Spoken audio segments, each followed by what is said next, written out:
Hello everyone, आज देखेंगे अपन chapter 2 का next topic excretory system. Excretory system की स्टडी करने से पहले अपन देखेंगे एक्सक्रीशन, फिर देखेंगे एक्सक्रीटरी सिस्टम, फिर देखेंगे स्ट्रक्चर ऑफ नेफ्रॉन और फिर है लास्ट टॉपिक अपने यूरिन फॉर्मेशन। देखिएगा फर्स्ट एक्सक्रीशन। देखिएगा एक्सक्रीशन क्या होती है, अपनी सेल्स में मेटाबॉलिक प्रोसेस होती है और मेटाबॉलिक प्रोसेस के रिजल्टेड जो वेस्ट सब्सटेंसेस बनते हैं उनको बॉडी से बाहर रिमूव करने की जो प्रोसेस होती है उसे क्या कहा जाता है, एक्सक्रीशन। किसे बोलेंगे, सेल्स में होने वाली मेटाबॉलिक प्रोसेस के रिजल्टेड जो वेस्ट बनता है उसको बॉडी से बाहर रिमूव करने की जो प्रोसेस होती है उसे क्या कहते हैं, एक्सक्रीशन। एक्सक्रीशन जो होता है इसमें मेन एक्सक्रीटरी सब्सटेंसेस के रूप में होती है CO2 and nitrogenous wastage. CO2 जो होती है अपने लंग्स के द्वारा रिमूव कर दी जाती है, नाइट्रोजनस वेस्टेज को बॉडी से रिमूव करने के लिए क्या होता है, एक्सक्रीटरी सिस्टम होता है। एक्सक्रीटरी सिस्टम के थ्रू क्या होता है, नाइट्रोजनस वेस्टेज को बॉडी से रिमूव किया जाता है। कौन कौन से नाइट्रोजन वेस्ट होते हैं, देखिएगा फर्स्ट है ammonia, urea and uric acid.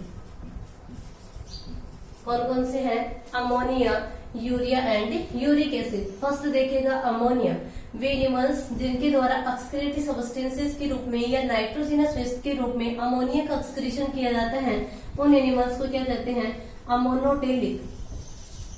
ठीक है, अमोनिया एक्सक्रीशन की जो प्रोसेस होती है उस प्रोसेस को क्या कहा जाता है, अमोनोटेलिज्म। अमोनिया जो होती है ये हाईली टॉक्सिक होती है, इसलिए इसका बॉडी में स्टोरेज नहीं हो सकता है। साथ ही अमोनिया जो होती है इसके एक्सक्रीशन के लिए लार्ज अमाउंट में वाटर की रिक्वायरमेंट होती है, इसलिए अमोनिया जो होता है उन एनिमल्स का एक्सक्रीटरी सब्सटेंसेज होता है जो एक्वेटिक हैबिटेट में प्रेजेंट होते हैं, यानी कि एक्वेटिक हैबिटेट में वाटर की पैलेंटी होती है जिससे वहां पे क्या होता है, अमोनिया को इजीली एक्सक्रीट कर दिया जाता है। फॉर एग्जाम्पल के लिए फिशेज। सेकेंड देखते हैं यूरिया, वे एनिमल्स जिनके द्वारा एक्सक्रीटरी सब्सटेंसेस के रूप में यूरिया का एक्सक्रीशन किया जाता है उन्हें क्या कहते हैं, यूरिकोटेलिक। Sorry, ureotelic. क्या कहेंगे, यूरियोटेलिक। वे एनिमल्स जिनके द्वारा एक्सक्रीटरी सब्सटेंसेस या नाइट्रोजनस वेस्ट के रूप में यूरिया का एक्सक्रीशन किया जाता है उनको क्या कहते हैं, यूरियोटेलिक कहा जाते हैं। यूरिया एक्सक्रीशन की जो प्रोसेस होती है उसे क्या बोलते हैं, यूरियोटेलिज्म। क्या बोलेंगे, यूरियोटेलिज्म। अपना जो लीवर होता है वो अमोनिया को किस में कन्वर्ट करता है, यूरिया में। ठीक है, अमोनिया जो होती है ये लीवर के द्वारा किसमें कन्वर्ट कर दी जाती है, यूरिया में। यूरिया जो होता है अमोनिया के कंपैरिजन में क्या होता है, लेस टॉक्सिक होता है। साथ ही शॉर्ट ड्यूरेशन तक यूरिया का बॉडी में स्टोरेज भी किया जा सकता है। साथ ही यूरिया के एक्सक्रीशन के लिए क्या होती है, अमोनिया के कंपैरिजन में लेस वाटर की रिक्वायरमेंट होती है। फॉर एग्जाम्पल के लिए किसका एक्सक्रीटरी सब्सटेंसेज होता है, अपन मेमल्स जो है इनमें एक्सक्रीटरी सब्सटेंसेज क्या होता है, यूरिया। नेक्स्ट देखते हैं यूरिक एसिड। तो यूरिक एसिड वे एनिमल्स इनके द्वारा वेस्ट सब्सटेंसेज के रूप में या नाइट्रोजनस वेस्ट के रूप में यूरिक एसिड का एक्सक्रीशन किया जाता है उन्हें क्या कहते हैं, यूरिकोटेलिक। कौन से एनिमल कहते हैं, यूरिकोटेलिक। यूरिक एसिड एक्सक्रीशन की जो प्रोसेस होती है उसे क्या कहते हैं, यूरिकोटेलिज्म। यूरिकोटेलिज्म।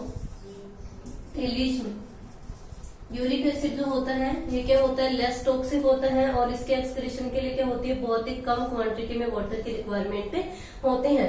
ये यूरिक एसिड जो होता है ये ग्लोबुल्स या पेस्ट के रूप में क्या होता है, एक्सक्रीट किया जाता है। जनरली उन एनिमल्स का एक्सक्रीटरी सब्सटेंसेज होता है ये जो डेजर्ट या टेरेस्ट्रियल हैबिटेट में प्रेजेंट होते हैं, जहाँ पे क्या होते हैं, वाटर की डिफिशियंसी होती है।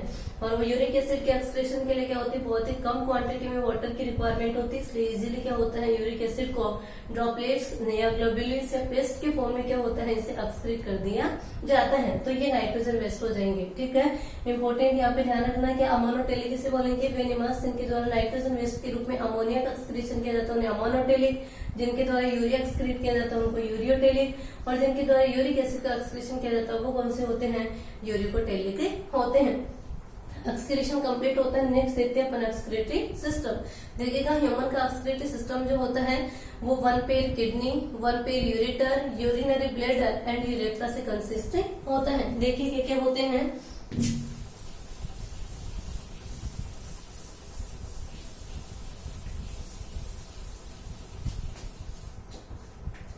क्या होते हैं, 1 पेयर किडनी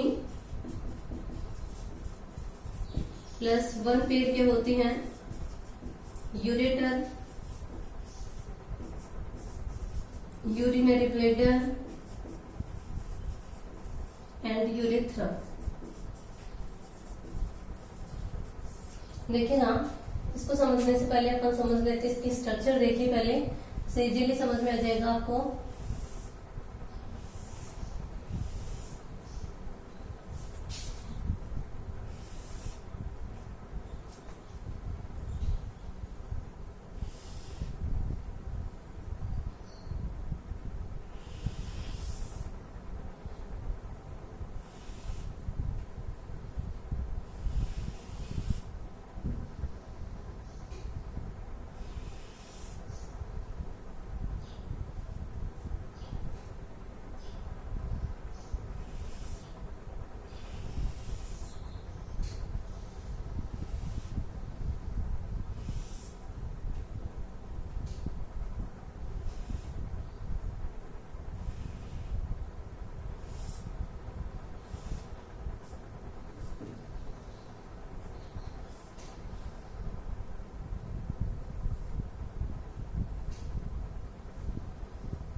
देखिएगा ये है स्ट्रक्चर ऑफ एक्सक्रीटरी सिस्टम और यह है स्ट्रक्चर ऑफ किडनी।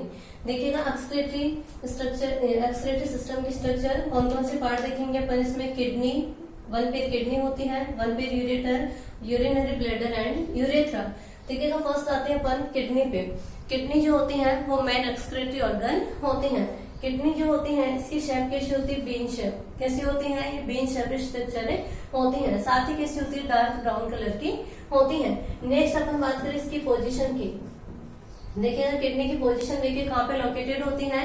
तो किडनी जो होती है अपनी एब्डोमिनल केविटी में स्टमक के नीचे, और जो अपना वर्टिब्रल कॉलम होता है उसके लेफ्ट एंड राइट साइड में प्रेजेंट होती है। कहाँ पे होती है, एब्डोमिनल केविटी में स्टमक के नीचे, और वर्टिब्रल कॉलम के लेफ्ट एंड राइट साइड में प्रेजेंट होती है।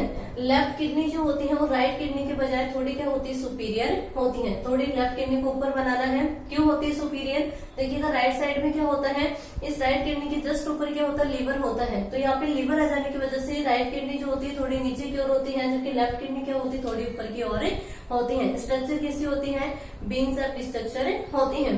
किडनी जो होती है इसके अपन इंटरनल स्ट्रक्चर की बात करिए तो देखिएगा किडनी की जो कॉनकेव सरफेस होती है, ये वाली कौन सी कॉनकेव, ये वाली कौन सी है कॉन्वेक्स। तो किडनी की कॉनकेव सरफेस जिधर होती है वहाँ पे एक ग्रुप प्रेजेंट होती है।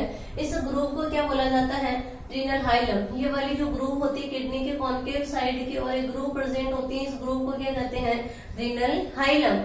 रीनल हाइलम जो होता है वह पेरिश होता है जहाँ पे रीनल आर्टरी, रीनल वीन और यूरेटर जो होते हैं इंटर और एग्जिट करती हैं। यानी कि हाइलम वाले रीजन से रीनल आर्टरी, रीनल वीन और यूरेटर जो होती है इंटर और एग्जिट करती हैं। नेक्स्ट है कि जो रीनल हाइलम होता है इसके इनर पोर्शन में क्या होता है, फनल सेप स्ट्रक्चर होती है। उन फनल सेप स्ट्रक्चर को क्या कहते हैं, रीनल पेल्विस। किसे बोलेंगे, रीनल पेल्विस। रीनल हाइलम के इनर वाले पोर्शन में एक फनल सेप स्ट्रक्चर होती है। उस फनल सेप स्ट्रक्चर को क्या कहा जाता है, रीनल पेल्विस। किडनी जो होती है इसके टू पार्ट होते हैं। आउटर पार्ट जो होता है उसे रीनल कॉर्टेक्स बोलते हैं, और इनर वाला जो पार्ट होता है उसे क्या कहते हैं, रीनल मेडुला कहा जाता है। किडनी जो होती है ये किससे फॉर्म होती है, नेफ्रॉन से। किससे फॉर्म होती है, नेफ्रॉन से। नेफ्रॉन जो होती है किडनी की स्ट्रक्चरल एंड फंक्शनल यूनिट होते हैं। तो ये हो गया किडनी। नेक्स्ट आगे बढ़ते हैं अपन यूरेटर। देखिएगा किडनी में किसका फॉर्मेशन किया जाता है, यूरिन का। किडनी से फॉर्म हुआ यूरिन जो होता है एक ट्यूब लाइक स्ट्रक्चर के द्वारा यूरिनरी ब्लैडर में ट्रांसफर किया जाता है। इस ट्यूब लाइक स्ट्रक्चर को क्या कहते हैं, यूरेटर। कितनी होती है ureter, one pair ureter present होती है। नेक्स्ट आता है यूरिनरी ब्लैडर। यूरिनरी ब्लैडर क्या होती है, ये एक मस्कुलर बैग लाइक स्ट्रक्चर होती है जिसके द्वारा टेम्पररी टाइम के लिए क्या होता है, यूरिन को स्टोरेज किया जाता है। जैसे यूरिनरी ब्लैडर फिल हो जाता है तो उसके बाद में क्या होता है, यूरिनरी ब्लैडर जो होता है यूरेथ्रा में ओपन होता है, और यूरेथ्रा जो होती है मेल में पेनिस से कनेक्टेड होती है और फीमेल में वेजाइना से कनेक्ट होती है। और इसके बाद में क्या होता है, पेनिस एंड वेजाइना के थ्रू जो यूरिन है या एक्सक्रीटरी सब्सटेंसेस है उसको क्या कर दिया जाता है, बॉडी से रिमूव कर दिया जाता है। तो ये कंप्लीट हो जाएगा अपना एक्सक्रीटरी सिस्टम। ठीक है, नेक्स्ट आगे बढ़ते हैं अपन स्ट्रक्चर ऑफ नेफ्रॉन। देखिएगा नेफ्रॉन की स्ट्रक्चर कैसी होती है,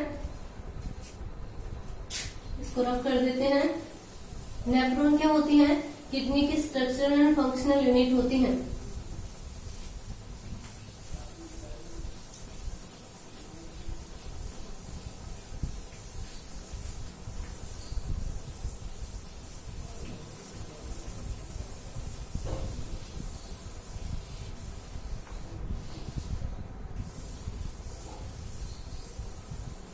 क्या होती है नेफ्रॉन, किडनी की स्ट्रक्चर एंड फंक्शनल यूनिट होते हैं। नेफ्रॉन में मेन टू पार्ट होते हैं, देखिए कौन कौन से होते हैं। फर्स्ट देखेंगे अपन इसमें Bowman capsule, Bowman capsule and glomerulus, glomerulus, और सेकेंड है रीनल ट्यूब्यूल, रीनल ट्यूब्यूल। देखिए यहाँ पहले इसके स्ट्रक्चर देख लो।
ये है स्ट्रक्चर ऑफ नेफ्रॉन। देखिएगा नेफ्रॉन के स्ट्रक्चर कौन कौन से पार्ट होते हैं, बॉमेन कैप्सूल एंड ग्लोमेरुलस और रीनल ट्यूब्यूल।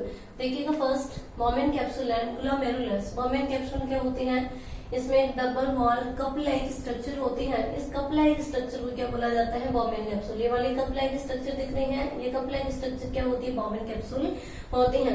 इस बॉमेन कैप्सूल में कैपिलरीज का नेटवर्क होता है, उस कैपिलरीज के नेटवर्क को क्या कहा जाता है, ग्लोमेरुलस। ठीक है, कैपिलरीज का जो नेटवर्क होता है उसे क्या कहते हैं, ग्लोमेरुलस। ग्लोमेरुलस जो होता है इसका फंक्शन क्या होता है, फिल्ट्रेशन, यानी कि ब्लड को फिल्ट्रेट करता है। नेक्स्ट है देखिएगा एफरेंट आर्टियोल। एफरेंट आर्टियोल कौन सी होती है, इनके वे आर्टियोल जिनके द्वारा ब्लड जो है वो कहाँ पे लाया जाता है, यहाँ पे ग्लोमेरुलस में। तो उन्हें क्या बोलते हैं, एफरेंट आर्टियोल। इनमें क्या होता है, इम्प्योर ब्लड। जैसे यहाँ पे ब्लड का फिल्ट्रेशन हो जाएगा, ब्लड फिल्ट्रेट होने के बाद में किसमें ट्रांसफर कर दिया जाता है, इफरेंट आर्टियोल में, और इफरेंट आर्टियोल से कहाँ पे भेज दिया जाता है, सिस्टेमिक सर्कुलेशन में। तो ये हो जाएगा Bowman capsule and glomerulus. Bowman capsule and glomerulus दोनों को कंबाइंड क्या कहा जाता है, मेलपिजियन बॉडी। ठीक है, तो मेलपिजियन बॉडी पूछे तो क्या होगा कि बॉमेन कैप्सूल एंड ग्लोमेरुलस इन दोनों को कंबाइंड क्या कहा जाता है,